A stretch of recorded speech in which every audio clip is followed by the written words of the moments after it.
Hi everyone, it's Dave here. I wrote recently in a News from Dave to all of you and asked the question, how would Broadmead Care respond and how would we respond? How would you respond if Broadmead Care had a COVID outbreak in one of our care homes? It's a very important question for us to think about.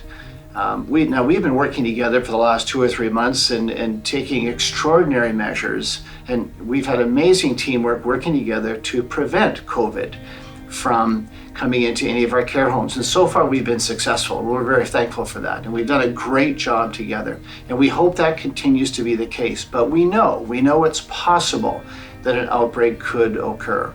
And we really need to ask ourselves then, are we prepared for that? And that's what I want to talk about very briefly with you today. So first of all, I want to tell you we do have an outbreak response plan in place for each care home. It's thorough, it's comprehensive, and we are prepared from an organizational point of view. We absolutely are. And let me start by saying, what do we mean by an outbreak in the first place? And Island Health considers an outbreak to have occurred if just one resident or one resident or one staff member has been tested as COVID positive. So that would be considered an outbreak. Well, what would happen if we had a staff member or a resident who is COVID positive? Well, here's what would happen. Our outbreak response plan would go into effect right away, and the first thing that would occur, if it was a resident, that resident would be removed from the care home and sent to a COVID ward in one of the acute care hospitals. So that resident would be removed quite quickly from the care home.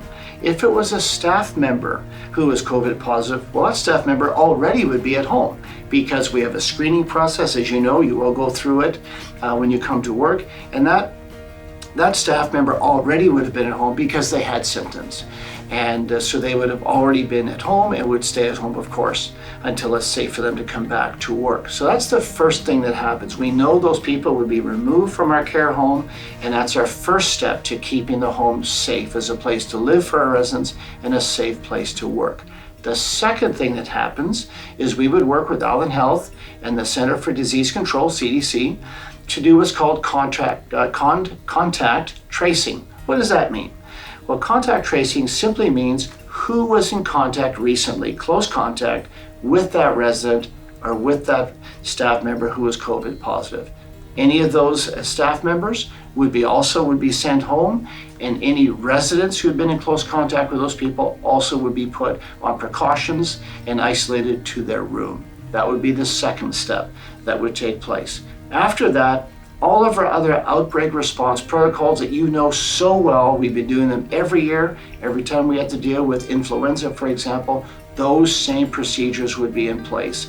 And we're very good at doing that. And that would be what would then be implemented at the same time as well. So that's what would happen if there was an outbreak. We know what to do, we are prepared, and we would know exactly how to move forward and to make sure that our care homes remain safe moving forward from there. So I wanted to share that with you and talk about it, and we hope it doesn't happen, but we are prepared if it were to occur. I can tell you that we continue to need every one of our staff members to be doing their very best, putting their best foot forward. When we did the Word Shirt survey, a lot of you, 260 of you participated in that, and one of the most common words you picked to represent what you were proud about was our teamwork.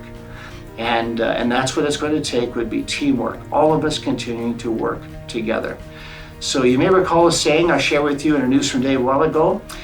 Tough times never last, and this won't last. It will pass by, this dealing with COVID. But tough people do last. And I know all of you are strong, and we will be strong together and manage anything that comes.